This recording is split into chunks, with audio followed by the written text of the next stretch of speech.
PR next time. Okay, because it's a big one. Yeah. We have to do PR next time. We have to do the business. We have to do Yelp. I've never seen Yelp basically shut down. We have to do all of that. We have to do more on LVP. But I just feel before we go, we just need to sit in the fact that it doesn't really shock me. And because of this incestuous group, I just can't believe, like you said, like, guys, I mean, I know you all might have visions. Like anyone who's not been to Catholic, we have people, Sarah, that are listening to us literally from Australia and Africa. Literally, this isn't like a humble. This is so. There are many people listening that have never been. We watch these places online. No, it really is what you think. I mean, there are people, 25,000 people you can fuck outside the left door instead of going within the group. Like so many people in California. Yeah. So many people in Los Angeles. So many. And I do have a filthy mouth, guys. So anyone that's, turned off by my disgusting sex talk, I'm sorry. This isn't the podcast for you. I do have but you know what I mean? But like, so it's just how, that's what I'm more, and it just, brings me into, look, I don't want to criticize people because maybe they're in love, but like, I do think, people are calling this like a midlife crisis. This is the age. He's 38. That's considered midlife, she's 28. It's just like, what? Look, I think Tom Sandoval is, here's the thing. Kim D throws around the word. This is a crazy place to end because we're ending on a cliffhanger now. Kim D says that Teresa's a narcissist. I don't really think so. She says Louis is a narcissist. I don't really think so. I think Louis is strange and has some underhanded. I hope the whole thing doesn't come crashing down for Teresa. I don't think his business practices are so kosher, but he has just exactly what Jen Shaw has. I guess maybe he's a little bit more transparent up front, which is essentially he's getting your information and then reselling it.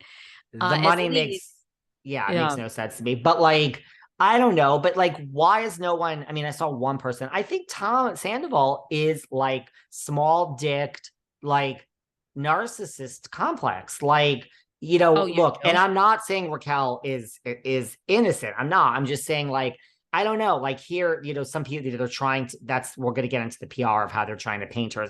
I don't think there's any, I think it takes two to tango, but like, I just think this is Tom. I mean, you did this with Ariana, and I think Tom is like rock star. Let me put on my white nail polish. And again, I'm not saying Raquel's innocent, but I just think like in 10 years, like, he wants someone to like bow down to the dick and like, oh, Tom, you're so like, Raquel is more of an innocent babe in the woods compared to Ariana. So if that's your thing, I mean, that's not really love. That's like adoration and infatuation. And that's you being an insecure tool douchebag. If that's what you need to fill your insides. I don't know if that's him, but I'm not sure that it's not him. Do you know what I mean?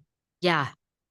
I'm not sure it's not him. And also next time, go on. Yeah, no, I don't know enough about Tom or Tom's personality to say if he's a narcissist or not, because I've been super into all this, but I haven't, as you know, been a huge fan of the show prior. I don't know. It's not that shocking to me. I guess, the part, like you said, it's so incestuous, which is very fascinating because they could get anyone else.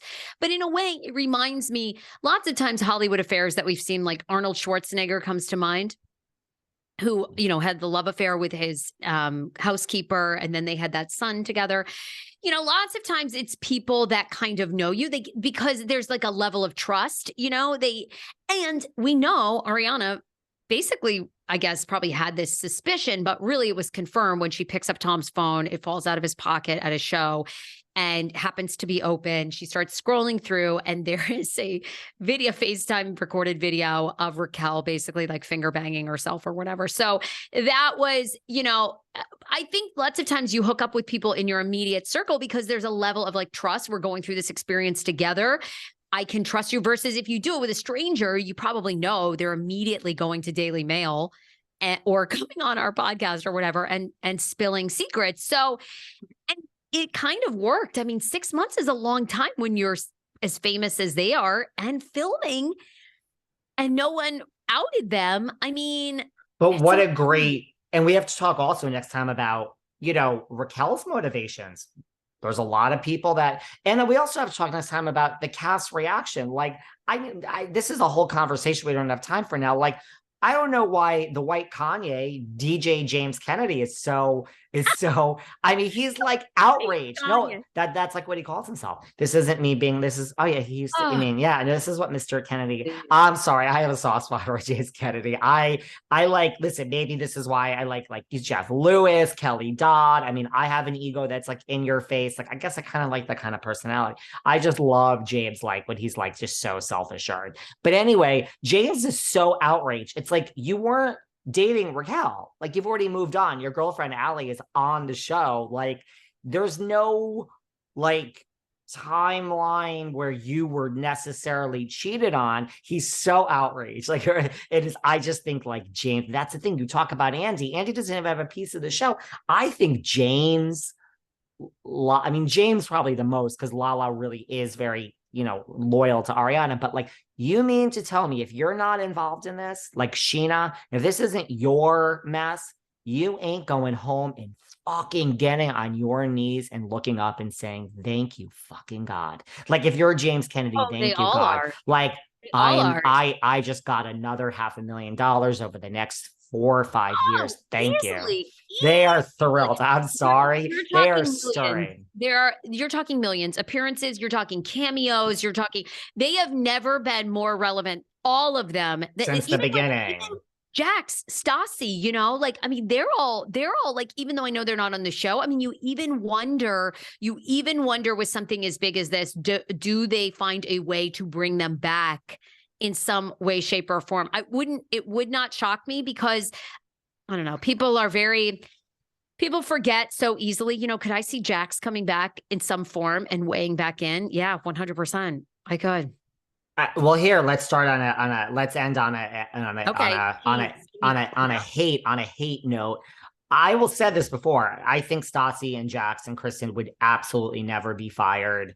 Like, if all this came out now, I'm not saying should or should not be fired. I'm just saying the executives, like you like to say when we started, that I think like an executive, I think the executives now in 2023, if this all came out and all that happened with Faith, I'm not saying they shouldn't fire these people. I'm just saying I don't think they would now. That's because we're in a different time of cancel culture. Not that we should be. I just think as an executive, the executives would, like they've been doing for 30 years, not sensitive to other issues, just say these. So I don't even think they would be fired today, these 3 people. That's my thing. But there you go. End on the hate, drop the bombs on me. We got to continue this next time. We didn't even get to like these false Mary Cosby rumors. I got stuff to say to Heather Gay. Heather Gay. Okay. I got stuff to say to Heather. Okay. It might be confirmed, but I got a couple words to speak to Heather. So we have to talk about Heather Dubrow. I mean, we have so much. Darby is suing Candy. We didn't even touch upon it. Ross back in the mix. It's nuts. Drew Sidora. They're picking up the cameras with Atlanta. And they're picking cameras up with Sarah. We got to start doing 12 shows.